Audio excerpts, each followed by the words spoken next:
বুধবার ইস্কন মন্দিরে উল্টো রথযাত্রা উৎসব অনুষ্ঠিত হয়। উপস্থিত ছিলেন প্রাক্তন উপমুখ্যমন্ত্রী জিষ্ণু দেববর্মন, বিশিষ্ট সমাজসেবী Rajib Bhattacharya, mayor Dipak Majumdar, deputy mayor Monika Das Dutta সহ অন্যান্যরা।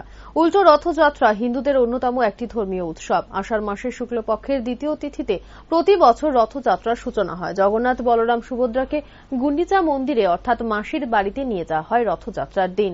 এর ঠিক 9 দিন পর গুন্ডিচা মন্দির থেকে আবার মূল মন্দিরে জগন্নাথ দেবের রথকে ফিরিয়ে আনা হয় উল্টো রথযাত্রার দিন। সঙ্গে থাকে বলরাম ও সুভদ্রার রথ।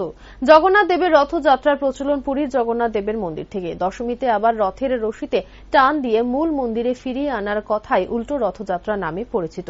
কথিত আছে, রথের রশিতে টান দিলে নাকি সমস্ত জন্মের পাপ মুক্ত হয় মানুষ। রথযাত্রা এবং উল্টো রথযাত্রাকে ঘিরে মানুষের উন্মাদনা থেকে চোখে পড়ার মতো। গুন্ডিচা মন্দির থেকে শ্রীমন্দিরে ফিরে যাবেন। তিনি আসছিলেন এক সপ্তাহের জন্য এখানে। গুন্ডিচা মাকে কথা দিয়েছিলেন যে আমি সব প্রতি বছর যাব, তাই তিনি এসে আজকে কথা রক্ষা করেছেন, ফিরে যাচ্ছেন। কিছুদিন আগে, 3 দিন আগে হেরা পঞ্চমী হয়েছিল। হেরা পঞ্চমী তিথিতে লক্ষ্মী দেবী শ্রীমন্দির থেকে তিনি এসে গুন্ডিচা মন্দিরে জগন্নাথের সাথে ঝগড়া করার জন্য এসেছিলেন।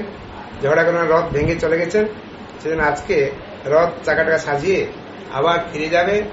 লক্ষ্মীকে খুশি করার জন্য জগন্নাথ সাথে রসগোল্লার হাড়ি নিয়ে যাচ্ছেন, শাড়ি নিয়ে যাচ্ছেন, অনেক কিছু উপঢৌকন নিয়ে যাচ্ছেন। আর যখন জগন্নাথ মন্দির যান, আমাদের উড়িষ্যার পরম্পরা অনুসারে, তখন বলদেব আর সুভদ্রা দেবী ভিতরে চলে যাওয়ার পরে জগন্নাথকে দরজা বন্ধ করে দেওয়া হয়। লক্ষ্মীর সাথে আবার ঝগড়া হয়। তখন তারপরে জগন্নাথ কথা দেন, না আমি আর এরকম যাবো না, না বলে যাবো না, তারপরে প্রবেশ করেন। এইভাবে কিছু লীলা রয়েছে। তার জন্য আজকের উৎসবটা খুব ইম্পর্টেন্ট উৎসব।